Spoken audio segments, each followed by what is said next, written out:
If you have a hard time with boundaries, how might your life be different if you could say no as easily as a joyful yes? I'm Love Coach Mariya, and for over a decade now, I've been encouraging folks to empower their compassion so it's big enough for ourselves as well as others, and so our boundaries can become healthier than ever.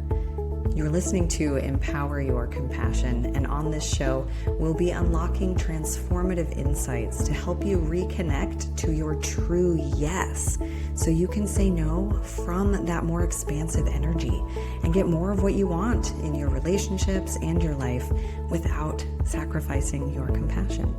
Are you ready for more love? Let's grow. Hello, gorgeous. Last week, we wrapped up a 5-part series that I did every other week on the Gates method, which I developed to help folks develop loving boundaries. And today, as I'm recording this, it's actually going to air on my birthday, and I will be at level 45 for anyone who's wondering. And so I thought I would just take this opportunity to share a few personal stories of instances where I've navigated healthy boundaries, including one of my most difficult boundaries. And I'll also tell you about a special gift I gave myself 2 birthdays ago. But before I jump into all of that, I also just want to reiterate the fact that boundaries aren't just about saying no. They are what support us in our yes. And they provide the structure that allows our creative energies to flow in alignment with our values, goals, and limits. One example of that is the fact that I am not a morning person. So as a result, I have just learned to avoid jobs, situations, activities that are early mornings. That being said, I can do an early morning every now and then, but the problem arises when I enroll in a routine of early mornings, because what that means is then I need to go to bed early in order to get up early. And being a night owl, I actually come to life in the evening. And in past periods where I have lived an earlier life, I end up skipping out on that time of day where I feel most energized and most productive. So it's really just in my best interest to be a no to early mornings so that I can be a yes to my vibrant evenings. One of my favorite boundaries stories involves another bit of self-awareness. So I took this job with a franchise, and I had worked at that chain before. And when I came back, it was with a new owner who had multiple locations. And I was speaking with the regional director. And because I had had past experience, she asked if I would be willing to try a newer location that was still sort of getting established and might be a little bit harder.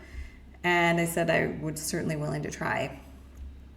After just 3 days there, I was so frazzled, and I knew at that time, this was several years ago, that I was not boundaried enough to be like emotionally, energetically safe there, because they were already running roughshod over me, and I knew that it was going to go badly. And so because I didn't quite have the nuance of selective gates, it was kind of an all or nothing, and it was really hard and scary and a bit challenging for me to overcome, because my normal work ethic is to provide notice, but I could sense that in this case I couldn't really even afford to do that for my own well-being. And so I just notified the direct superior and the regional manager that I was not coming back the next day.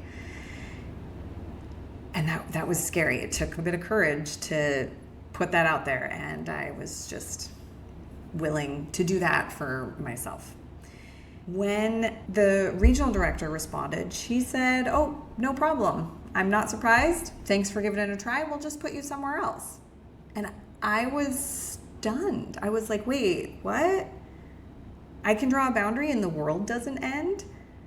I got to put my foot down about a job and I didn't lose the job. I got a better arrangement? Fancy that.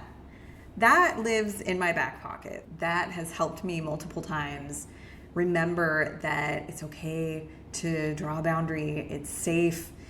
And, even when it's not, even when it doesn't go that well, I still know that, like the oxygen mask, I have to take care of myself in order to be able to show up to anything that matters to me in alignment with my values and goals. So in a sense, self-care is relational care.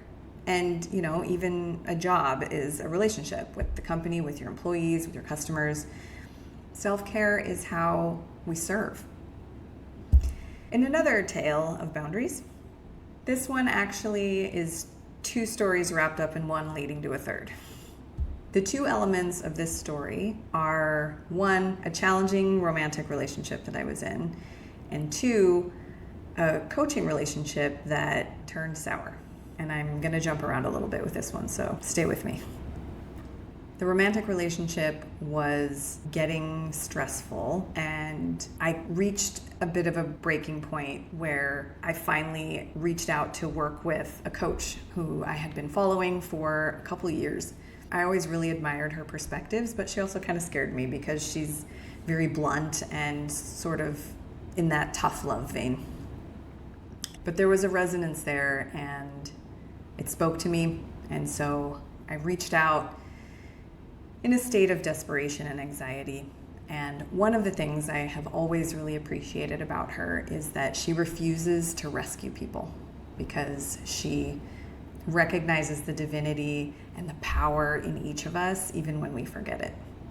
So she reminded me of that and said, I can't save you from this, but it sounds like it would be a great time for you to join my program. I think it will really help you get grounded and reconnect to your truth and your center so you can move forward from there. And she was right. It was really helpful. It helped me do all of those things. And one of the things that it really helped me do is connect to my boundaries. And part of the way I was able to do that was by connecting with my body. I had known about embodiment before, but this was where I finally unlocked it. And it was really powerful, and it remains one of my greatest assets in my toolkit for self-love and personal development.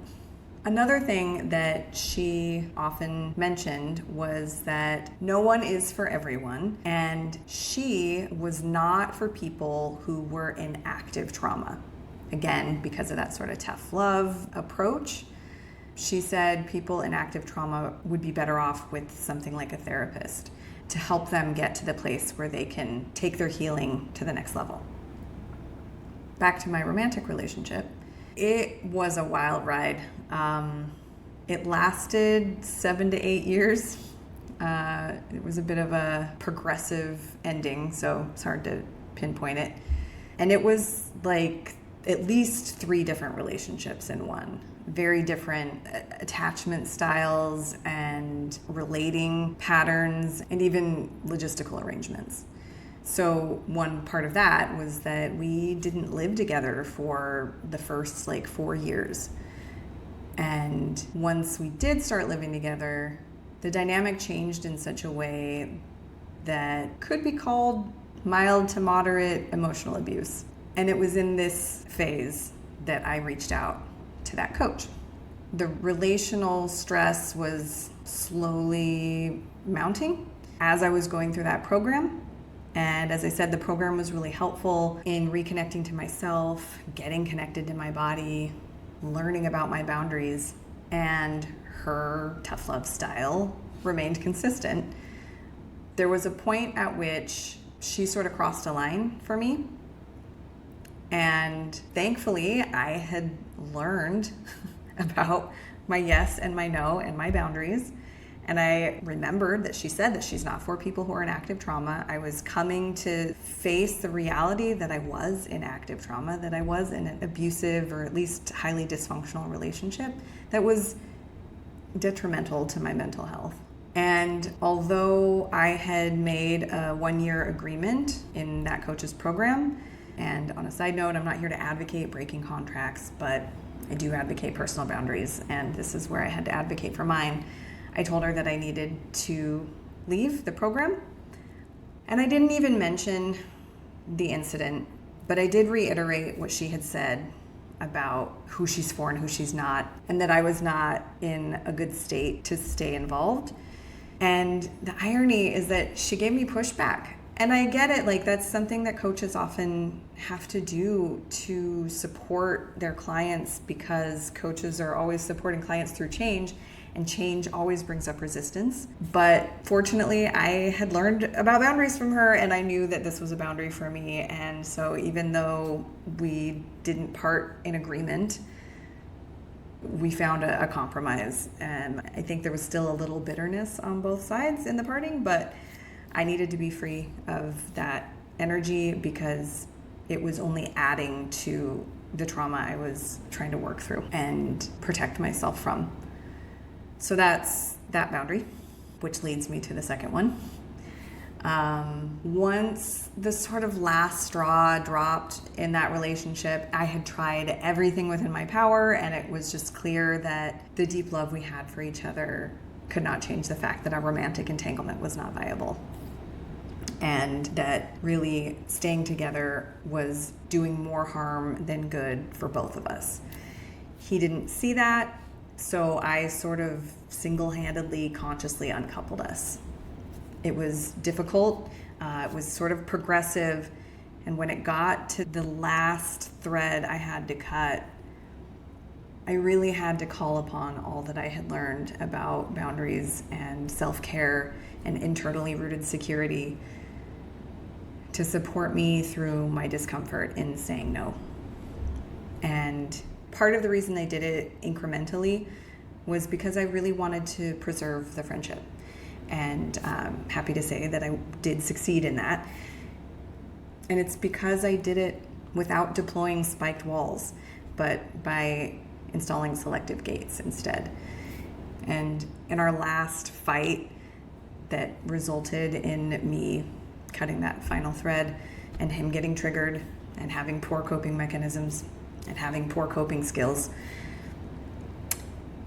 there was a moment where I was defending myself, as we often do in fights, but I caught myself and I told him, you know what, if you need me to be the villain, if that's easier for you, then that's okay.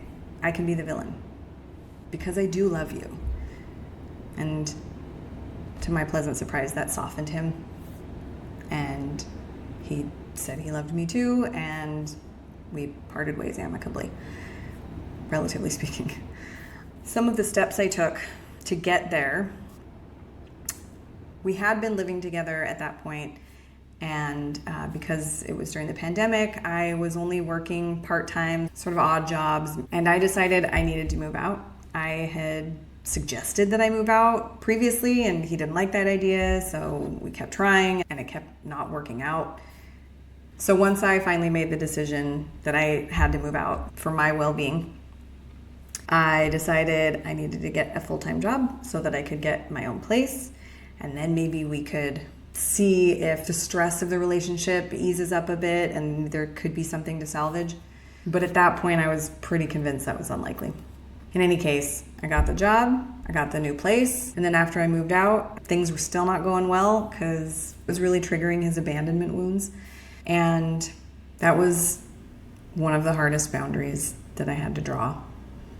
And also one of the most rewarding, because on the other side of it, I got my freedom, and I didn't realize how far I had strayed from myself, and I got to connect back to myself, but also in new ways, because I had grown so much through that relationship also. And on a side note, it's part of the reason I stayed in it as long as I did, because I just kept finding more ways to love myself better. And it was the relationship that was bringing those up and showing them to me. So on the other side of it, I did take some time to really just let myself heal. And I felt like I was going into like a chrysalis, and it was really nourishing. And then eventually I emerged a new beautiful butterfly. So this then brings us to the birthday story I was going to tell. Side note, I had planned on doing a big, fun treat yourself for my 40th birthday, and I had decided to wait until about 6 months in advance. And so it was in February. My birthday's in August. And so in February, I got everything booked, and this was 2020, and then the world ended in March, as you might recall. So that plan fell through. Somewhere along the lines, though, I had an idea that I might also do something special for my 43rd birthday. And the reason for that is that way back in the day, before cell phones, some of us had pagers. And I'm not even talking like the two ways where you could type letters, but just numbers. And you had to use a phone to send a number to someone else's pager. And we had little codes that my friends and I would communicate in. And one of the codes was 143, which meant I love you. And I knew at the time it was because that's the number of letters in each word. It wasn't until much later that I learned that that actually came from Mr. Rogers, which is super sweet. And then later on still, I learned that he got it from a story about a lighthouse owner who would send that message to his family. In any case, ever since my adolescent days of pagers, anytime I see 143 or even 43, it feels like a little hug. It means love to me. So as my 43rd birthday came into view on the horizon, I started thinking that I might like to do something special for myself, a little self-love celebration. And especially after the 40th fell through, which was also around the time when I was nearing my end of that relationship. And so I created what I called my Plan 43, and it was like a 2 to 3 year plan to regain my sovereignty and independence and self-love. And I knew that I needed a job in my own place to reconnect to myself, and then hopefully be able to really step into an unconditional level of self-love for my 43rd birthday. Fortunately, all went according to plan, and I did do that. Another little side note, backstory piece. When my ex and I were together earlier on, he told me that he never wanted to marry again. He had been married and divorced, and it was not a great experience. And I thought about it and decided that because I have mixed feelings about the institution of marriage, that I was okay with foregoing marriage. But I was not okay with foregoing the name change. So being a girl growing up in Western civilization, I was always promised a new name. I mean, that was just the idea that eventually I would marry and take someone else's name. And even though I didn't necessarily care, it was just sort of the tradition. And I think, somewhere in my subconscious, I was always expecting to like shed my childhood name. And I decided, well, if I'm not going to get married, I'm going to give myself a new name. So, fun fact, my last name is Greystone, and that is not my given last name. I legally changed it. There are layers of meaning to that name that I'll skip for today, but if anyone has a similar aspiration, I do recommend it. I found it worthwhile, but I also caution you, it is a journey. I had to go to court to prove that I wasn't trying to change my name to like run from the law or debts or something. I had to deal with Social Security, get a new passport. It was a hassle, but I'm glad I did it. So now on the other side of that relationship, I'm older now. I'm, in my early to mid 40s, and I still don't know if I'll ever get married or not, and I hadn't yet. So I decided to make my 43rd birthday celebration a bit like a wedding ceremony. And I got myself a fancy sort of dress pantsuit, went to one of my favorite locations in Austin, invited a few close friends, and hired a videographer to document the ceremony where I said vows to love, honor, and cherish myself, always and in all ways. In fact, I still have a little memento on the wall that says that, and also, I am the love of my life. So that was a really beautiful thing to gift myself. And in fact, I'll put a link in the show notes if you would like to watch that recording. This year, I don't have any big plans for my 45th birthday, but I did give myself a different gift of sorts, a possibly reckless one. But another little fun fact about me, I first hung my coaching shingle just a little over 10 years ago. And while my coaching skills have always been pretty good and only gotten better, my solopreneur skills have been much slower to develop. When I took the job to get out of my ex's house to get my own place, this lovely place, I was only planning on being in that job for a year or two, hoping that by the time I got resettled, I could refocus my efforts on the coaching business and that it would finally take off. It has not happened that way. And that job was approaching a 4-year stint. And roughly 6 months ago, some changes happened internally and it became increasingly chaotic. And it was really causing a lot of anxiety. Two other things that were a source of low-level anxiety throughout most of my job there was a misalignment in values. It wasn't huge, so it wasn't really obvious right out the gate, but over time it became clear that the values were different, and that didn't feel very good. And then the second piece was, as a result of that, the strategies and practices often went against what I would think would be the proper course of action. And so I kept feeling like this can't last. This company is got to be on the brink of going under, and then I'm going to be out of a job. And so there was a little bit of job insecurity that would crop up sometimes. But it kind of stabilized for a little while. And then, like I said, more recently, the chaos peaked. And I would occasionally have to fill in for a role that I knew how to do but didn't love doing, and certainly wasn't in my job description. And a couple weeks ago, I made that really clear that I didn't like it. I didn't want to be the fallback fill-in person for it, and I would like to find a different way to deal with it because I didn't want to keep doing it. Last week, I was informed that that was now going to be added to my role, like all of it, all the time, moving forward. When they told me, it was near the end of the day, last Tuesday, and I was a little bit stunned, and they were like, yes, feel free to process, let us know if you have any questions. And I did have a couple just logistical questions, and we sorted out a little bit. I was like, okay, well, I'll take that in, I guess. I've got one more task to do, and then I'm gonna call it a day. They said, great. So I did that, and then was going to meet up with some friends. And fortunately, we were meeting up at one of my favorite spots in town, and it's a lovely drive out there.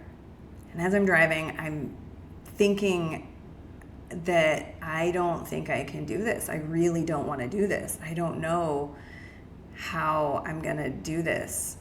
Maybe I need to leave. I've been wanting to leave for so long. It has felt like my skeleton was trying to crawl out of my skin so many times, and it's only been mounting. And is this it? Is this when I finally have to leave? I probably shouldn't. The job market is horrible right now.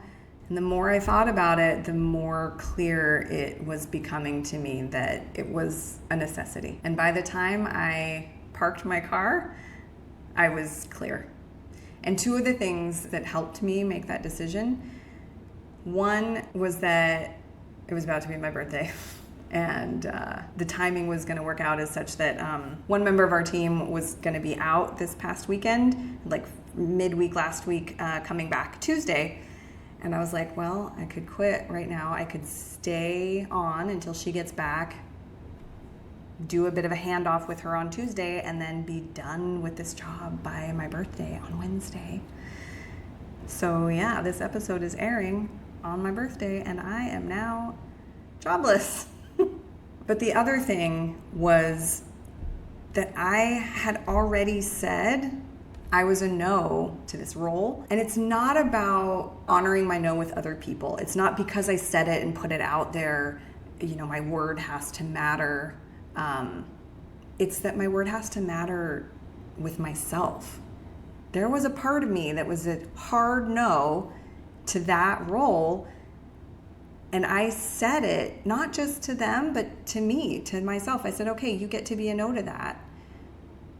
And then when I was confronted with having to do it full time, if I didn't honor that boundary, I would have eroded my self-trust. I need to be a safe space for me. And if I can't do that, if I'm abandoning myself for anything, then what have I got? I am the love of my life. I am the most important thing, the most stable, consistent, cradle to the grave being in my life. And if I can't show up for myself, what good am I to anybody else? So here I am in a brand new chapter, and it's exhilarating and liberating and scary. Another little fun fact, within the first couple years of me first hanging my shingle as a coach, I went bankrupt. I was following all of the manifestation advice, just believe, take action in the direction of your belief, and the universe will conspire to give you the resources you need, and it'll all work out. Well, I believed myself into bankruptcy. So that was a bit of a wound that took me quite some time to recover from. I have felt very called to this coaching path. I have tried to walk away from it a few times, definitely after the bankruptcy, a couple times after, but every time I try to walk away, at some point I wake up and I'm here again. It's rather a part of me now. And I hope that someday, very soon ideally, it can also pay my bills. Mainly because I would love to be able to do nothing but this. I would love to be able to just focus all of my attention on sharing the insights I've gained and supporting people in finding their own light and their own path of authentic alignment. And I'm not saying that so that you'll hire me. I'm just sharing my journey. That being said, if you're curious about working with me, or any coach for that matter, I really encourage you to look into it if you haven't yet. Coaching is such a wonderful gift. And even though I had one rocky experience, that I got a lot out of it that I am still very grateful for. And I've worked with plenty of other coaches who have really helped me on my journey. And I'm so appreciative of this trade. It's a way for us to overcome our blind spots, because we all have them and we always will. I saw a quote from another coach I really admire the other day that said, "You'll never get the better of your ego, because when you grow, it grows with you." But the point is, we're not meant to do this life alone. We need each other. We need people. We need someone checking our six. And we need people to hold up the mirror for us, to help us see our blind spots and reflect for us the light that's ours that we lose sight of. And yeah, that's the gift of coaching. I love being a part of it. I love receiving it. I love giving it. Again, if you haven't worked with a coach, I highly recommend it. You can also think of it as the same benefits of having a personal trainer. They help spot you, they help you improve your game, enhance your form, and get better results out of life. So if you haven't worked with a coach, work with one. If you feel like you need a new one, shop around. My general way of working with people is to hold loving space for you to be seen and heard, and for me to learn more about you and what you're growing through. And then I share some of my insights, tailored to your situation, and provide a little bit of homework for you to start implementing and incorporating some new tools that will ideally transform your life. Some flavors of coaching are more like life hacks, which can be great for some areas of life, like personal training, for example. but almost anything that you're trying to do can benefit from some mindset coaching. And that's more along the lines of what I provide. Changing the things that you do can help you do things more efficiently. Changing the being that you're doing from can transform your life. So I'm not here to just give you things to do. I'm here to support you in shifting how you be. And what you do will flow from there, and that's how you'll change your life. My focus happens to be on personal boundaries.